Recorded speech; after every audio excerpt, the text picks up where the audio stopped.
call it triple F. Fashion, forward, philanthropy. I know how to spell philanthropy. Branding, though. The summer movie season has officially hit theaters with a couple of unexpected comedies with Keke Palmer, Paul Rudd, and more. Brian Eggert with Deep Focus Review, and Cinephiles is back. First up, though, we have a surreal comedy with a star-studded cast called I Love Boosters. Let's take a look. If she stole your design, we gotta get it back for that. I have a plan. Together, we empty out every single metro designer in the Bay Area. We gotta take what's ours. We should coordinate.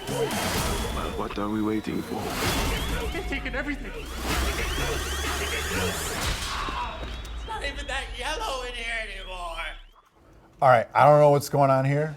It seems like it's going to be good, but what do you think, man? I absolutely adore this movie. Okay, good. It's kind of fading out of theaters right now. Like, might be the last week to see it. All right. So you might have to drive to a theater that you're not used to going to or not your favorite theater to see it, but go. It's a wild movie. This is by Boots Riley. He's a rapper turned filmmaker. And he, if you saw Sorry to Bother You, you maybe know what to expect in that. Expect the unexpected. He kind of starts at 11 and just like, it goes up to about 20 by the end. Nice. The premise starts out as just a group of people who are stealing clothes from a fashion outlet or high fashion store, okay, and then selling it back to people for 1/3 of the cost. This happened at Nordstrom's. Right, yeah. right. So it's that is kind of the launch pad for a really surreal, kind of maximalist story where there's just so many ideas crammed into this thing. It's the kind of story that I love because afterward you're just exhausted. like I don't know what I just saw, but I kind of loved it. And it may seem messy to some people, but there's an order to the chaos. And it's a movie kind of like Poor Things or something like that, where there's just so much visual information and so much like story things going on, so many tangents going on. Yeah. But it's so funny and so imaginative and so original that I found it hard not to just love. Awesome. Could be a good rentable, too. Absolutely, yeah. You know I have a soft spot for Poor Things. Yeah. Which you introduced me to.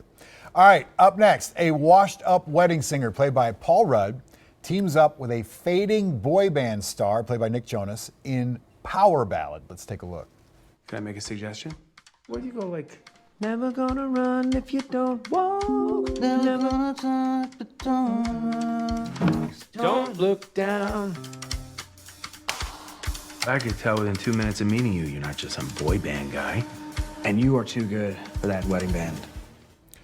Okay. It looks like some real moments here. This could be good. Yeah, I think that maybe this clip is maybe mischaracterizing it a little bit, but this is a really like crowd-pleasing comedy about music, about making music. Irish filmmaker John Carney's made a lot of films about music. That's kind of his deal. He's a musician himself. And he's the rare filmmaker who's telling stories about fictional musicians. Is he the cop in Bridesmaids? John Carney? Yeah. No. No, That's Chris O'Dowd. Oh, okay, excuse me. Yeah. Didn't mean to stereotype Irish actors. Yeah. So he's telling stories about fictional musicians, but the music is actually good. And so rarely does that happen. Like he made Once in Sing Street, and the music in here is just as good. So Paul Rudd is this wedding singer who's writes an original song that gets stolen by Nick Jonas, who's sort of this superstar boy band guy who's trying to make it on his own. And I think what I love about this, besides it being just a great story that really showcases how affable Paul Rudd is it's a story about like why you get into art, why you create art. Are you making art because you're passionate about it? Or are you making it to be Please others, yeah. please others, make money, be famous? And that's kind of something that I think has a lot of reverberations with AI. Like, why are we using AI? Because we want to make money, because we want to save on costs. Right. Not necessarily because there's a story we need to tell, and AI is the only way we can tell it. So I think there's this conversation about art going on under the surface here that I really appreciated. So does Jonas steal the song? Flat out steals it. And, Okay. and the movie is... So then when they're writing together, they're like that. Is it about a relationship between them, or are they adversaries? In that? They first meet, and they're just two musicians, and he's like, hey, I wrote this song, and I'm just playing it. And then he's like, that's my song. Right. Like 6 months later, he's Brutal. like, that's my song, yeah. Okay. And so he, goes out to try to get credit for it. He doesn't even want money for it. He just wants the credit. Yeah. I saw this at the Minneapolis St. Paul International Film Festival.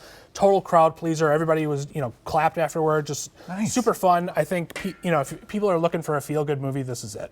Awesome, man. So 2 for 2. Yeah. All right, let's do it. For more from film critic Brian Eggert, you can head to deepfocusreview.com. Where else can they find you? You can find me on Letterboxd at Deep Focus Review or Blue Sky. All right. Thank you, Brian. Appreciate it.